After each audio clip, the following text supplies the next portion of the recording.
It is the golden goose because you have a recurring membership or recurring payment happening all the time.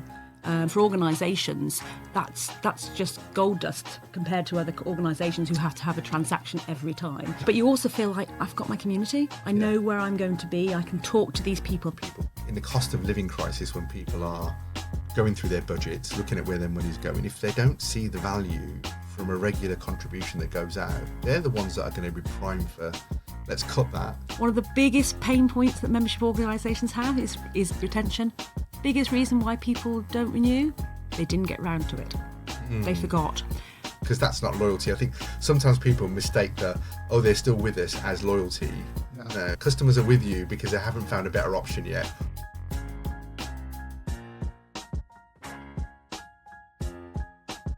Hello everyone and welcome to this episode of the Breaking the Blueprint podcast. I'm your host, or one of your hosts, Vinay Palmer, keynote speaker and managing director of Customer Whisperers, and my co-host is Iqbal Javed. I am the director of Evolved and glad to be here.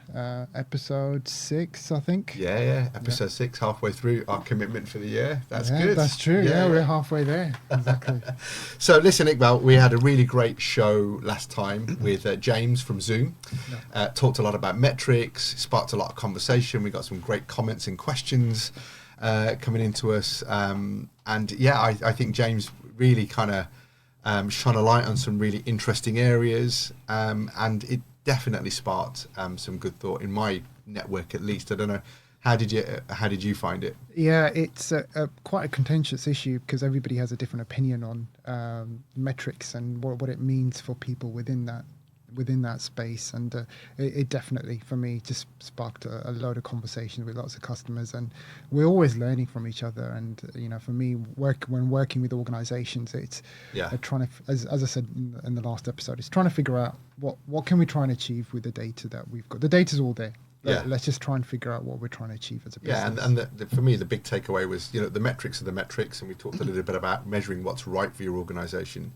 But really, it was what's beyond the metrics and the value in the data you get, the ability to mine it deep, understand, deeper issues in what's going on, and use those to shape that forward conversation and how to have that conversation at the C-suite level and present the data in a way that helps people to connect with it. And you're not just putting up a dashboard that says, hey, here's our NPS and here's our CSAT, but there's meaning and there's actually connection to the bottom line with it. So that was a good conversation. Anyway, today we have a different topic. Today we're talking about membership organizations, and in prepping for this episode, we were scratching our brains about the membership experiences we've had.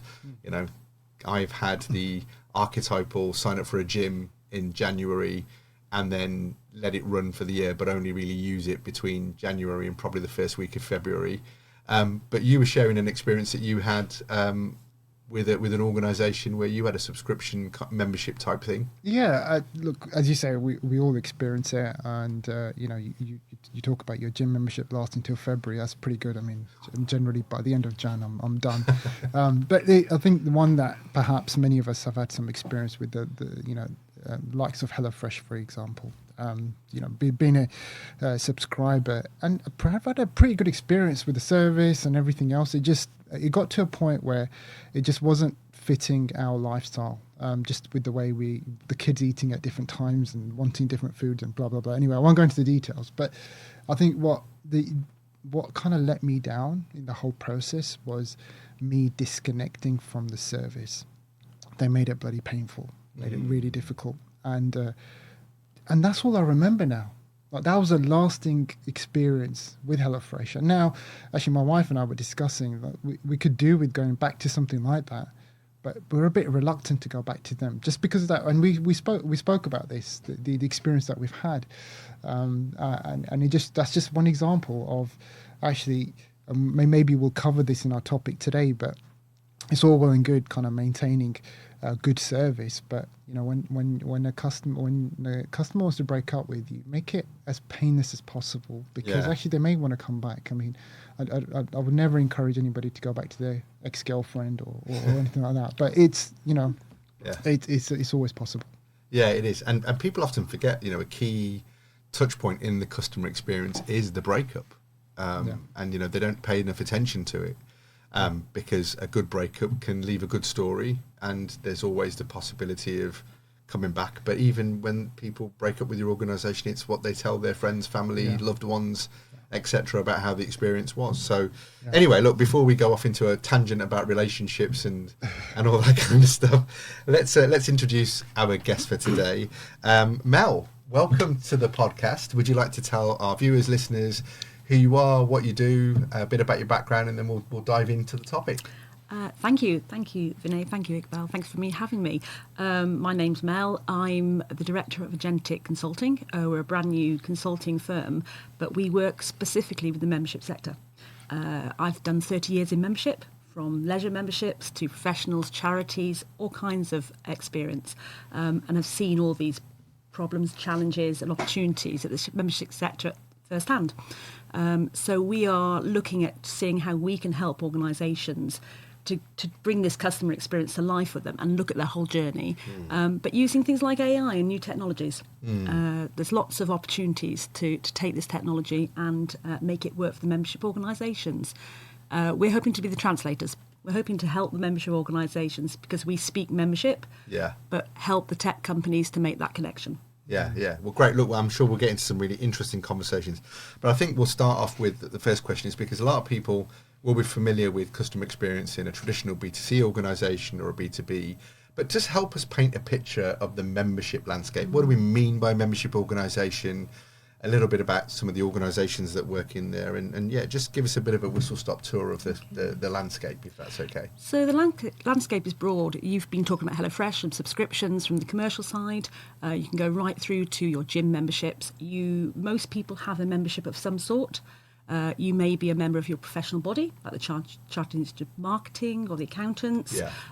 You may be a member of a medical charity, the BMA, or an organisation like that. Lots of people are members of National Trust. There's 6 million members in the UK. Or you're a member of a union. Huge number of people are members of unions. These are all organisations where you have a relationship with them. And it's normally a paid subscription relationship, so either annual or monthly. And you expect to have some services back in response for that membership. Or you're doing it altruistically, but you still want to know that you're making a difference if that's a charity membership like the Woodland Trust. Yeah, so if you're giving, for example, I think other memberships I've had in my lifetime are things like the National Trust. I'm a member of the local Chamber of Commerce here in Birmingham. Institute of Directors I've been a member of, and people like that, as well as gym memberships and stuff. So this is really, I'm paying a regular outlay to an organisation to be part of something in exchange for a value that they're driving or they're delivering for me. That's kind of the basis? Absolutely. And the idea around membership, it is gold dust. It is the golden goose, because you have a recurring membership or recurring payment happening all the time. So for organisations, that's just gold dust compared to other organisations who have to have a transaction every time. You've committed to that for a year or longer. So just on that then, like you talk about paid membership. If we start off perhaps with your kind of basic free membership, there's a lot of that, right? We're members of loads of things that we probably don't remember, but they don't really add much value to us. The question is, why are organisations doing that? What benefits is there in having somebody be a member when actually they're not? There's no real commitment on either side, in all honesty. But I see more of that than perhaps before we kind of delve into the paid membership, because that's quite obvious. Like, if I'm paying for something, I expect something back. But if it's just like a Tesco club card, you kind of know what you're getting without a real commitment there, but it doesn't cost me anything as a customer. And the benefits for the organisations are that you have a relationship. You get a brand loyalty to that organisation because you feel part of that organisation. You feel that they're listening to you. You feel that they're doing something slightly different, and you're getting a benefit in another kind from them. And so quite a lot of organisations will start off with a free type subscription, and the idea is then they take you maybe onto that first level, maybe not a loyalty scheme, but another one, and they will take you on that area. It's a good hook in for an organisation to make you feel you're part of a community, part of something. There's a feeling of, a bit of exclusivity. Like, Costco, for example, I'm a member of Costco. And, I don't shop there that regularly, but I shop there frequently enough that I feel like I'm getting value for the membership.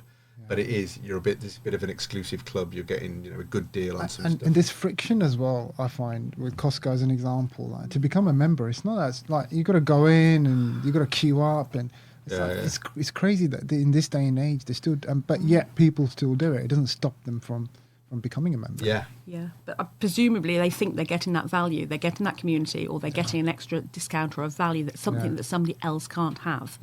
And that's where it's going. But lots of organisations have got to the stage where they just take the money at the beginning, and then don't think of that as a membership or as a relationship. They just think it's transactional. Yeah. And a good membership is both transactional, that you get a benefit, it's saving money or saving time, but you also feel like, I've got my community. I know where I'm going to be. I can talk to these people. They are my people. So, it makes people feel part of something. And if you've got a problem, you can go back to that organisation or that community and talk about it. So that's where they are losing a lot of that relationship at the moment, because they are, I've just got to give transactional value. And they don't always achieve that. Yeah, I guess there's that part of being taken for granted, that once the direct debit or the regular transactions being collected by the organisation. And so, clearly the experience, whether you want to translate it as that I feel the value that I'm getting or whatever, is important. So what do these organisations get wrong from your perspective? You've spent a long time in that sector. What would you say are the top 3 or 4 key mistakes or missteps, whatever you want to call them? What would they be? I think the first one really steps where you take the money and then you don't think about that journey, that customer experience journey. You don't onboard them well. Quite often an organisation will take the money and then send you a welcome pack. You might get one on time, you might get one late, you might not get anything at all. And then they'll bombard you with communications. They'll then stick you on your mailing list and you just get everything. And quite often the organisations will send you the same email, whether you've been there 25 years or whether you've just joined. Whether you're a student or whether you're a retired member, you get the same information. We are time short. People are time short. One of the benefits of being in a membership of an organisation is that you save that person time or money, or you make their life easier. And they don't make your life easier. And I guess, being a member of an organisation means that I've exchanged some data that gives you some information about me, in a way that if I've just walked into your store, paid via contactless and not exchanged any data, you could forgive the organisation for not knowing enough about me. As you were saying that, I was thinking about there's an organisation, I won't say who they are, but I've been a member of for 2 years, and they sent me a welcome letter 2 years into my membership with my card that I'd never received before, saying welcome to X organisation, a month before my membership was about to expire. Now, I was already thinking about not renewing, but what do you think I did when I received a letter saying I've been a member for 2 years and hey, welcome to membership? I mean, no apology for forgetting. It is that they are, a lot of all these organisations have got stuck into systems. The system is running them and they're not thinking about the member. But that's what the system says I need to do, and I can't change the system, so I'm just going to send it out regardless, or it's going to happen. And they'll just they're not joined up, they're not thinking it through. Yeah, and I think that we talk often in CX about this drive for personalisation, for doing that. And as you were saying, the comms as well, I noticed that the newsletter that will come out from said organisations will be exactly the same to me as to anyone else. They'll make no sort of basic curation or personalisation to make it feel different for a member that's 2 years in or 1 year in, or maybe the kind of business that I run versus the kind of business that somebody else runs. It's all very standard and generic. I think generally marketing or marketing campaigns for lots of organisations is just a mail blast of the same email to everyone a lot of the time. It is, but I think just going back to your point, you've got to differentiate between members and non-members first of all. Like, sure, use the generic marketing strategy against those that aren't a member, but a member that's kind of shown you loyalty. You've got data on these people. You can see what their buying behaviour's been like. Maybe what they're doing on social platforms. Do a bit of social listening and really kind of build a picture of what this member looks like, and then build a personalized offer that really meets that person's kind of current needs. And surely, like, I feel like the data's there for us to kind of figure out, Yeah. but it just goes back to systems. I think that's 100% true. Yeah. Isn't it? Yeah. So the first one you shared was the lack of personalisation, treating everyone the same. What are other mistakes do you think that they make? So I think they are complacent quite a lot of the time. You know, this is what we've always done. This is what you've had, and I think expectations are changing. What young people want versus somebody that was there, who's been there for a long time, is very different. And so they're still pushing out the same sort of benefits in the same way. They say, oh, but we do email now, or we do a podcast. And they're still using the same content, and they're still not thinking that content through. They're making it hard for people to access the services. You know, if you go onto their website, finding content can be a mire. You know, you can't find it. When the internet came in, many years ago, lots of membership organisers said, oh, that's the end of us. That's the end of what we do. I said, no, it's not, because people want you to create the best content. You want to be able to go to your professional body or to the National Trust or to any other organisation and know that they give you what you need, that you know it's right and it's good. So content curation and making sure that they surface really good content that's relevant is something that they really struggle with. Again, partly down to systems, but again, using the behaviours, their data to understand what are people looking at, what are they interested in. Can we do some active listening? Oh, that's coming up. They don't. They get into this mire. And that's partly driven by a lot of these organisations in this sort of not-for-profit sector are managed by boards and quite heavy governance. So you may be a brilliant engineer and you may be a brilliant marketer, or you might be a brilliant accountant, or you might be a really interesting camping and caravanning member.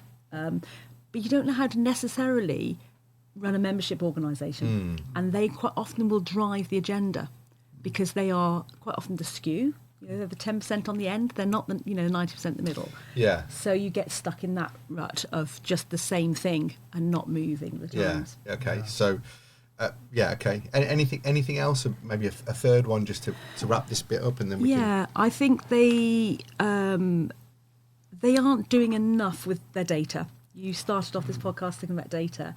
They have a lot of data, but it's in systems, and they're not joining it together.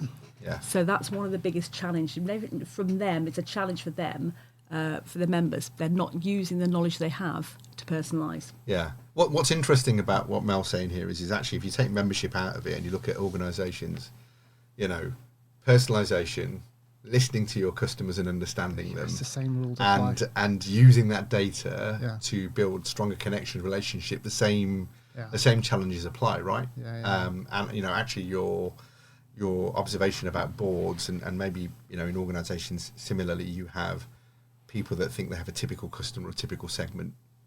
You know, you see a lot of these memes going around in marketing posts where they have, you know, marketing segment, and they talk about, you know, both born in 1945, both this, both that. So it looks exactly the same, and one's, I don't know, one's Hitler and one's somebody else. So it's only when you show the picture that you see that they're different.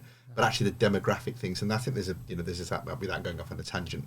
That's why we're kind of moving to beyond those typical market segmentations of just social economic indicators to other behavioural segmentation as well, which is kind of an important. I wouldn't say it's emerging because it's been around, but that kind of that behavioural is it psychographic? Yeah, I think so. Those kind of things that kind of come into it. Okay, great. So they're the kind of key problems. So what's the route to solution here? You know, your consultancy works with these organisations and is focused on AI. So what is the role of AI? What's the potential that AI has for these membership organisations in solving some of these issues and problems that you've set out? I think one of the biggest potential is that data, that insight. So they've got lots of systems, lots of insight. AI can bring that data together, and it can start to look for patterns, and it can start to preempt. One of the things that's really exciting for the membership sector board is, wouldn't it be great if we could take that data and we see where somebody does lapse, and we go back and look at the data and we go, those are the trigger points. that's interesting. And you can map that against other data. So you can actually preempt somebody that's likely to lapse.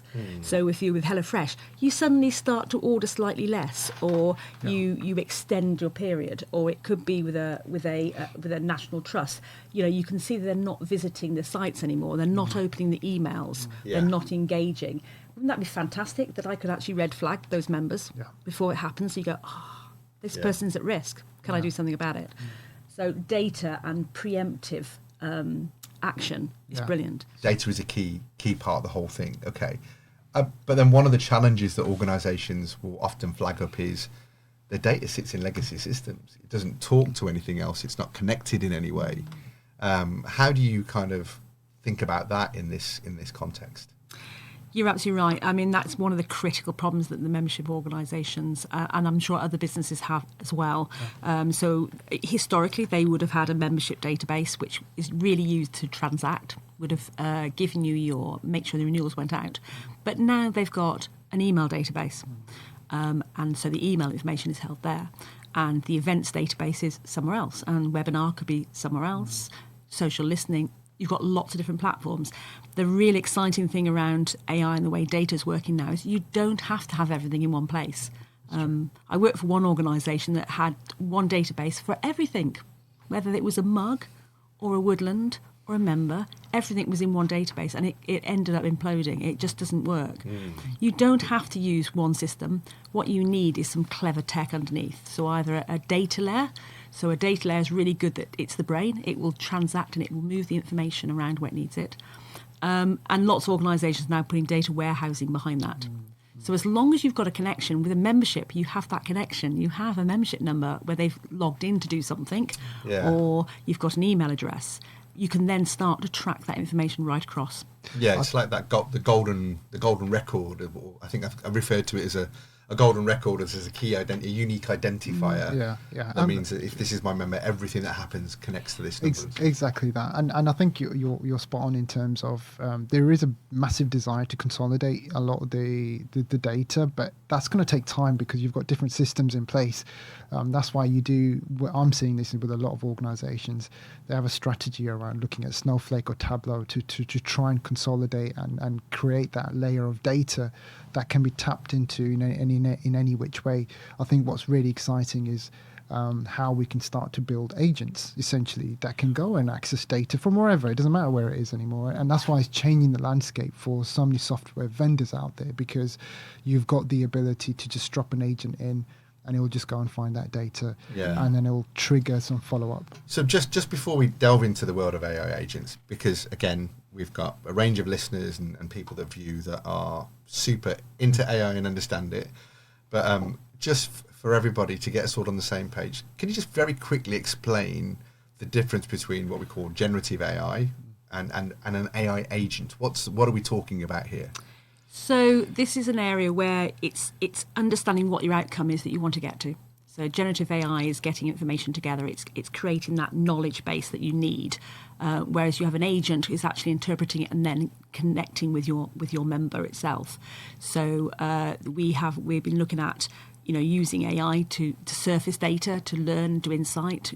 Fantastic the speed that things can happen now. You talked about Tableau. Worked with an organisation, gave them some information on the Friday. They created a membership dashboard, was fully integrated by the Monday. It was like, wow, it's amazing. But what's really interesting now is that you can use an agent now to actually interpret that data and feed it back to the customer or the member in real time, so they don't have to wait for somebody to go and look up something. It's immediate. So instead of having to ring between 9 and 5, you can ring at 10 past midnight and go, I need to renew, because that's when I remembered how to do it. I remembered then, and actually I can't figure my way around the website, but somebody would just lead me through it. That's the exciting thing about how natural language AI is now working as well. Yeah, because they both use LLMs. Yes. But generative is input in output out. So it's an instruction to do this for me, do that. Yeah. Whereas agentic is starting to think and reason and do some decision making within what its capability is to be able to kind of go. I saw really a good example on stage the other day. I was at a conference and this guy was demonstrating, said, it was Chris Hay, this a chap called Chris Hay, and he'd put who is Chris Hay, and he showed if you did that with a generative AI, the output that you would get, and then he did an agent, and then the agent talked through, this is the methodology I'm going to use to explore who Chris is. I'm going to search this, I'm going to go here, I'm going to a suggested methodology. Then it went and did it.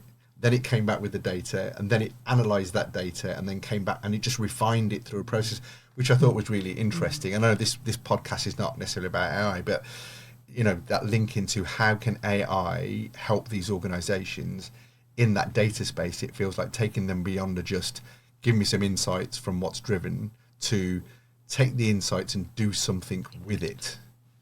Yeah, you're absolutely right. And I think it's really interesting. I worked for an organisation years ago, and we had a slightly disruptive implementation of a CRM system. We had hundreds and hundreds of complaints.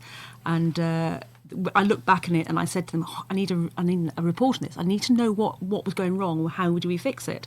And they came back with 42 complaints. I went, I've done more of that myself. And they weren't learning. They weren't doing that feedback. So you've still got organisations who are not taking feedback at all. They're not even using the feedback that's in their hands. The AI interpretive agents will now say, actually, I did that last time when somebody tried to join and they didn't work. Let me try this approach. If I do that approach, I get more recruitment. So they literally will learn on the job, just like a human, but they're taking all that information in. I mean, it's classic membership or call centre stuff where you get a similar complaint or niggle that's coming in. They don't quite record it anywhere. Yeah. And then you have a meeting when it all blows up. Oh, well, I knew about that and I knew about that, but they don't. Our human nature, we don't share the same problem. And our AI will do that. They'll figure that out. Exactly, and I think it's what it leads to then, isn't it? It's you've got this agent in there that's potentially detected a trend or something that's going on across different conversations, and then it's. And I think this is where people are failing, organizations are failing, is like they might still be deploying AI and then they're uncovering stuff, but they're not actioning it. They're not triggering it in the right way, because that takes a lot of thought, design, and obviously execution to ensure that, yes, the agents can self-learn and do stuff, but you've still got to guide them in the right way, right? You still need human in the loop at some point, potentially. Yeah, and I think this kind of gets us to sort of the next stage of the conversation, which is that practical implementation, because there's lots of talk about what AI can do. I think I heard, civil service have implemented Microsoft Copilot and a 20% saving and time, right? But the question is, what are you doing with that time that you're getting back if it's just filling up with the same stuff? What happens to it? So you hear all these cases around productivity, but really the application of AI is not just implementing the technology, but it's implementing the culture surrounding the technology that people use, the time, space, and outputs from that technology in a different way to what they do today, right? That's part of the implementation. It's not just we're going to put some tech in and then leave everyone to it and hey presto, it will all work. Exactly, and I think a lot of organisations will still be thinking, we'll put tech in, 20% saving, is that 20% staff saving? Shall I get rid of staff? That isn't what this is about. This is about releasing time to actually take the learning and do something with it, because a lot of organisations are stuck with faff. It's my favourite term, faff. Faff is just those things that are inefficient and people are doing them, and you get some bright young people who are just spending time doing tasks that we could get AI and other tech to do better. But that doesn't mean you lose those people. You say, well, actually, wouldn't it be great if they spent some time just with those members? Yeah. Spending some time talking to them, getting to know them, spending time creating great products, great solutions for what they need. That's what it's about. It's about renegotiating how we use resource. And it's really important that culture change happens in the membership sector, because at the moment they will see it as a cost saving. Yeah, they need to not think that way. It's being seen as a cost saving everywhere right now. But I think the reality is, whilst we go through this transition, people are seeing some quick wins. Look, I don't need as many people here, so I don't need to replace certain roles. But I'm seeing a lot of that in the past kind of year or so. And I think we'll continue to see that over the next couple of years. But there's going to come a time where it will be a level playing field. Everybody's efficient now. So what comes next? Yeah. Now we can start focusing on actually being creative, because that's the bit that's missing from AI, and really start focusing on producing stuff rather Yeah. than being efficient. It's actually being productive and delivering actual outcomes. Yeah. But I think whilst we go through this, there is a lot of noise around cost saving and getting rid of humans and all of Yeah, that good stuff. And yeah. I think that we'll settle down, I think, in Yeah. the next couple of years. So it just kind of talking about the implementation of AI and what AI can do in that membership space. What kind of use cases, what kind of improvements or changes are you talking to clients about, experimenting with?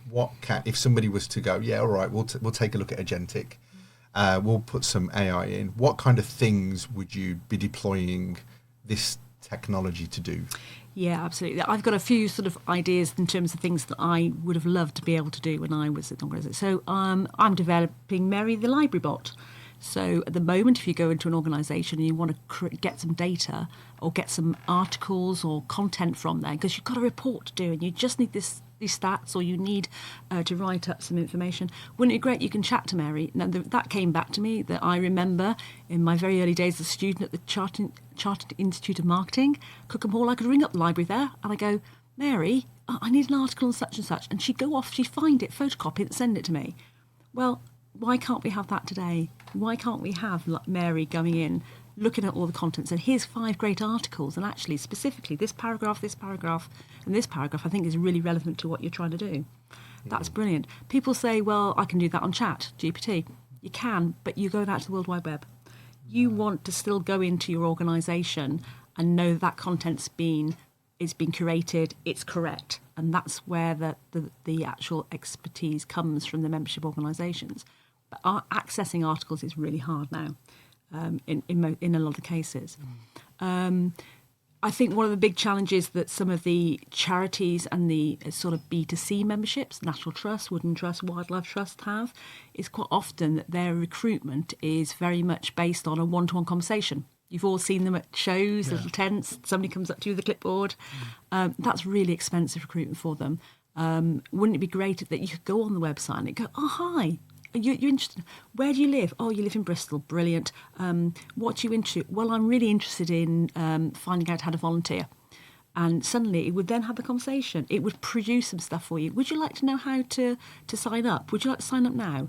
And you can have that dialogue now with AI. You couldn't, other than that. You'd have to go to a page, wouldn't you, on a website and find your way through it. Yeah, you're almost curating it. I just remember when I first joined when my daughter was little, we joined the National Trust to have some extra days out. It's never something I'd ever thought about doing in my life, but I signed up for this thing.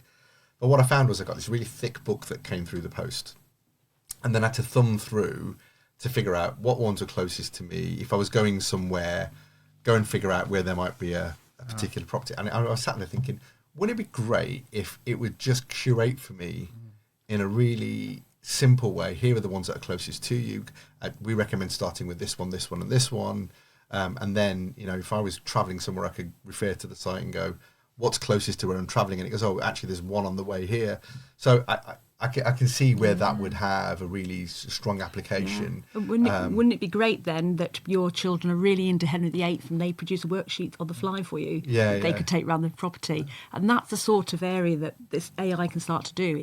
It can be a one-to-one advisor. Yeah, actually, take it a stage further. The whole, and when you've got young kids and the summer holidays come up, you're like, God, what do I do with them during the summer holidays? To be able to do that, and then it curates that kind of, here are 3 places to go visit, here's 3 worksheets to go with it, here's some activities, and then you kind of get that. It's really great.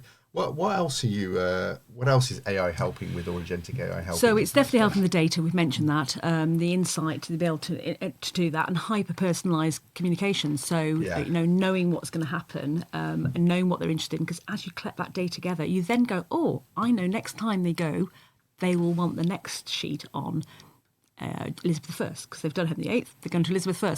So knowing that and preempting that is really, really important. So not only can data help with your insight for predictive modelling, to know where your growth trend is going to come, where you're potentially going to lose people, but you can use that to then create those really personalised communications from your journey.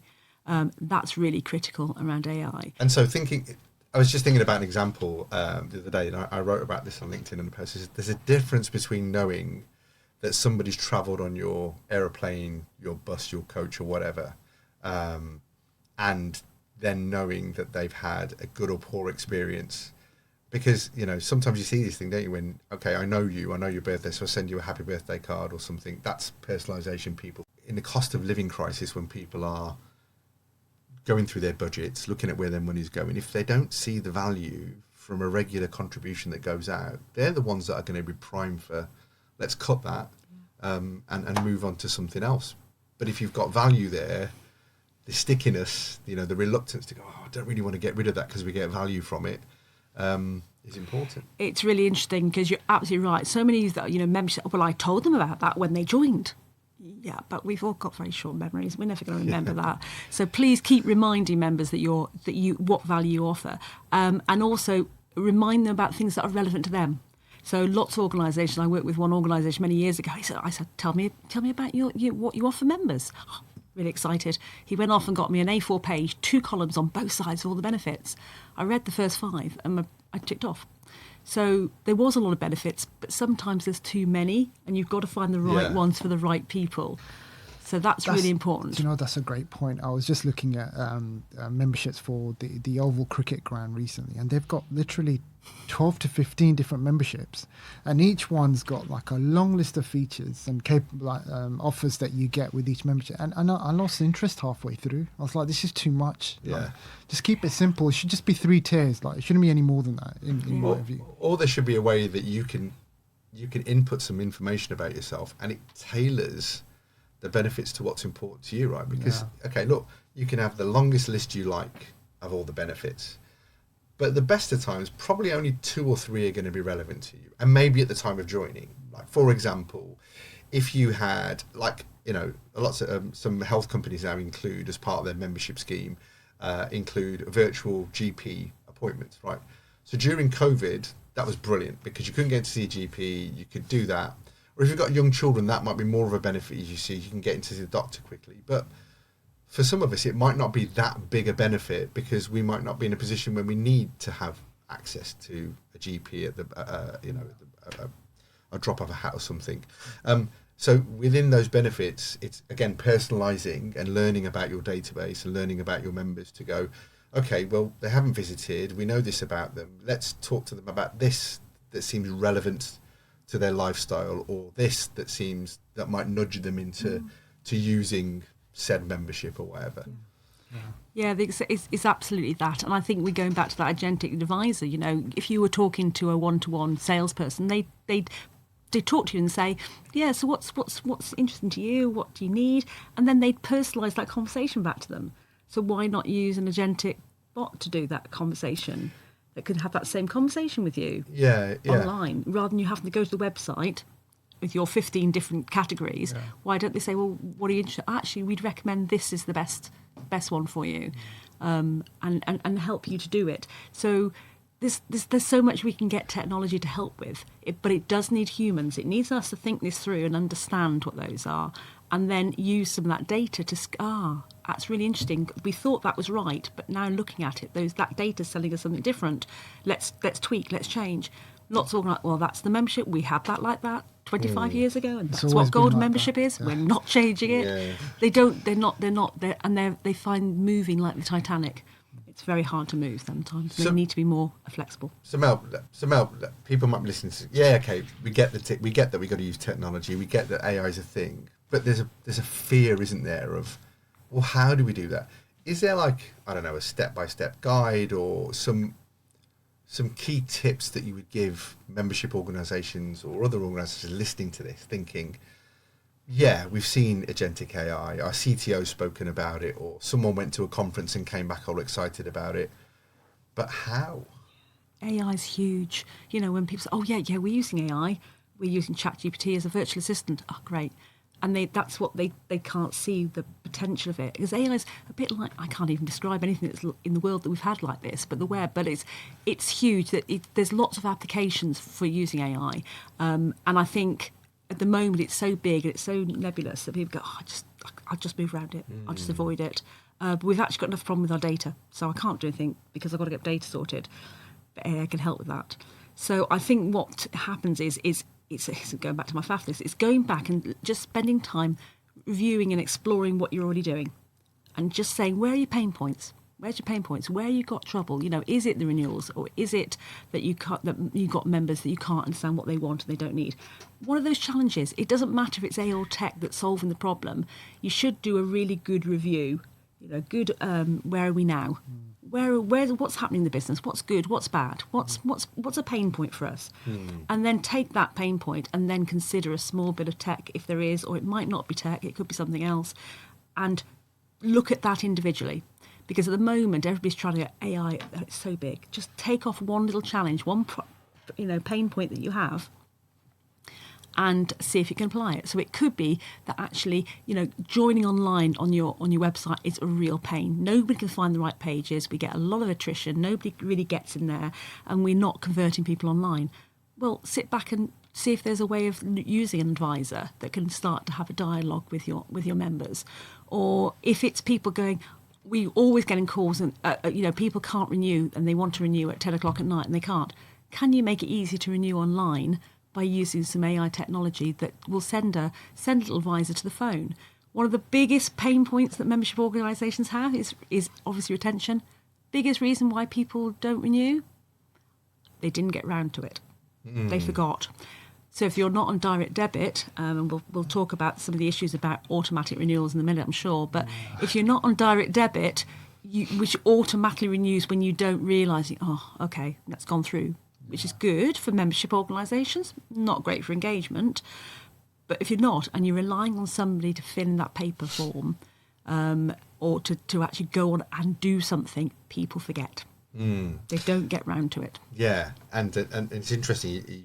It was going to be my next point, actually, because there is some change coming to the industry that's going to force a lot of membership organisations to think differently, right?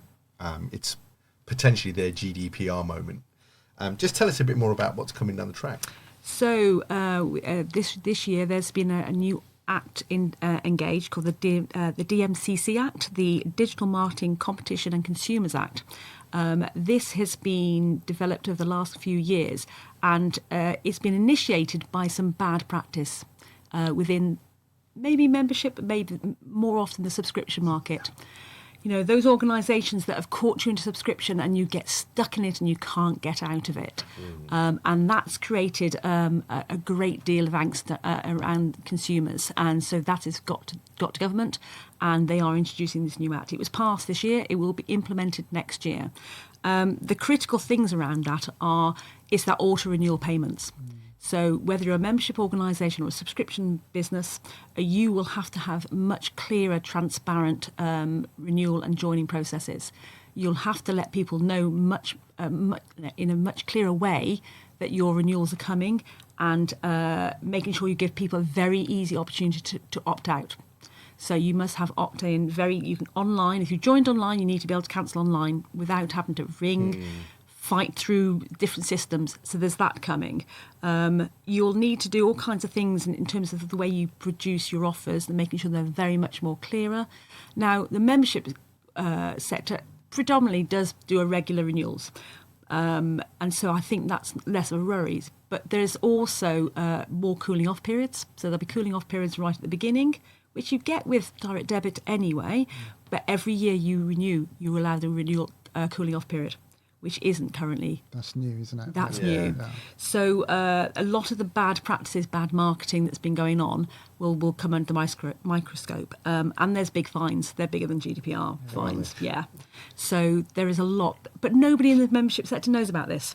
Right. I only heard about it a few months ago. Some of the big charities are very worried because they're worried that people will then join, use their services for a couple of weeks and then cancel them, which could happen now, but it's the raising the awareness of that. Lots of them you can't auto-cancel. This will surely make it more difficult then, isn't it? Just going back to your point around losing customers because they've forgotten to renew. Now there's more of an excuse to get out of that membership because we've got these policies and regulations that protects our consumer right, which is great for the consumer standpoint, but that's going to have to change the way these organizations behave, the way they sell their services, the way they are more proactive in making sure that they're engaged to a level that guarantees that renewal, that retention for that particular customer. So yeah, it's interesting to see. I mean, I guess with this now, is this regulation in place? Is it live? So they finished the consultation in February, although it's already been passed. And some of the big organisations like the English Heritage and National Trust are hoping there's going to be some exemptions for them on some of the areas in the Act. They've heard nothing, so as far as they're concerned at the moment, it's going ahead, and it will be implemented by you'll need to be compliant the next spring 2025. Okay. So at this point, we haven't got any more. It's a bit like GDPR. It's all a bit vague. You're not really quite sure. But you're absolutely right. It's all about engagement. It's all about you being much more proactive and valuing your membership relationship. You need to give back that benefit. Yeah, it makes it important. I mean, we always talk about, there are two motivators for change, pleasure and pain. It's either to move away from some pain or move towards pleasure. And I guess if there isn't a motivation yet for organisations to do this, it's coming down the track. So they're going to have to convey value more strongly, understand more about their customers, work harder. Because if customers have now got an easier way to get out, it's kind of like when you think about mobile phones. You remember back in the day when you first had your mobile phone, you get signed into a 12-month contract or an 18-month contract, and then SIM-only deals have come along, and now it's become easy to kind of just move from provider to provider. So organisations have to work harder to keep people locked in, to get them to want to stay. I guess they have to try harder to capture them instead of having captive, trapped customers who can't get out of stuff, because that's not loyalty. I think sometimes people mistake they're still with us as loyalty. Yeah. No, customers are with you because they haven't found a better option yet, or you don't have a way for them to get out and move to somebody else yet. Yeah, and they take advantage. I mean, and look, you kind of understand, like, just on the mobile example, like, there's this huge shift to eSIMs, for instance. Now, there's no physical SIM required anymore, so that means there's less friction to be able to kind of move between different providers, and that's why, again, goes back to that value point. It's how do you provide more and more value, and it puts pressure on these organizations. I feel for them because it's very competitive, right? When you're trying to, particularly when you're a business trying to sell a service, it's you have to think on your toes now, and because the technology is just changing things for everybody. The way we consume information and services has completely changed the game, hasn't it? I guess the good ones will keep doing great stuff and already have things in place. But I think it calls out those that have been a bit less resting on the laurels, have just taken the fact that people just pay out of a direct debit. It's going to bring into sharp focus, and hopefully they will start looking at their data more to understand if there's a sudden drop off or whatever. Start thinking about what can you do now to start to really activate your membership base and deliver more value, because that's what people are looking for, and that creates a stickiness. So I mean, just to wrap us off, because we're almost out of time. Really quickly, what does the ideal membership experience look like in the next 5 to 10 years? I know we've covered bits of it now, but is there anything that you kind of see that you go, here's another thing that we haven't quite talked about? I think nothing specific, but I think what's really interesting, a membership experience should be twofold. It should be providing good value, tangible value that you can say, this I get what I need from this organisation, but you should also create that sense of loyalty. Yeah. You want to stay with an organisation. It's not always about everything transactional. It is about you feeling part of that organisation, felt listened, felt part of a community that you liked. I'm proud to have my National Trust sticker on the back, or I'm really proud to be a member of this organisation, and I will tell other people about it. That is where we want the ideal relationship to go with. Not that it's, I get this much back. There was a big period in time where people were offering discount programs. Join us and you get 20% off here and 30% off here and whatever. Everybody can get that anywhere now. That isn't why you join an organisation. You join an organisation because you want it to feel that it's part of you and you're proud to be part of it, not just for a transactional. I think that's where it's got to move to. You've got to feel that it's something that you'd be proud to go and tell a friend about. That would be the best relationship you could have with a member. Great. So just key takeaways. And if there's one thing that you could share, we've talked about data, we've talked about dialogue, all these kind of things. If there's one key thing you could share that somebody could come off this podcast and do something immediately, what would that one thing be? I think that one thing would be just map your membership journey. Just look at who your members are and what they're doing with you and what they're not doing with you. There'll be a number of different sort of personas in that, or different members doing different things. Just take one, whether it's a student or a new joiner, somebody, and just look at everything they are getting through that journey.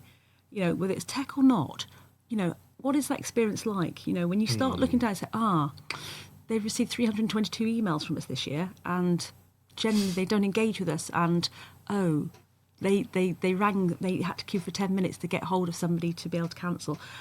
Going back to that, just every touch point needs to be good. And even if you have a member that wants to leave, let them leave on good terms. Yeah. Make them feel that we're going to miss you. We're going to miss you, but we're always here. The door's open.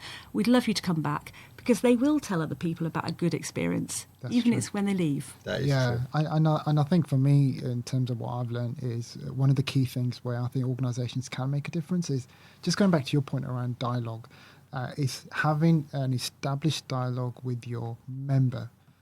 That's something I'm yet to see. Like, you see sporadic communications, as you say, emails get stuck in junk, but actually I know people don't have time, but you've got all these digital channels in the way that you can engage your members through social media. Of course, email is one of those. Maybe even a phone call now and then, if they opt in, that is. I think if you do listen and have that two-way conversation, then I think that can then deliver the outcomes that you've just mentioned there. Absolutely, totally. Great. Well, Mel, thank you so much for coming today. If people would like to get in touch, how can they find you? Where should they go? Tell our listeners where to find you. Yeah, so please visit us at www.agentic-consulting.co.uk. That's our web address, and you'll find some really useful resources on there. We've got some templates. We've got some great articles and stuff around the DMCC Act specifically. So if you've not heard of that, please go and visit that resource. And if you've got any questions, it's easy to get in touch with us there. Great. Well, we'll include the links on the description to this podcast. Mel, thank you very much once again for joining us for another great episode of Breaking the Blueprint. And next up, what do we have? We've got a couple of exciting things in the pipeline.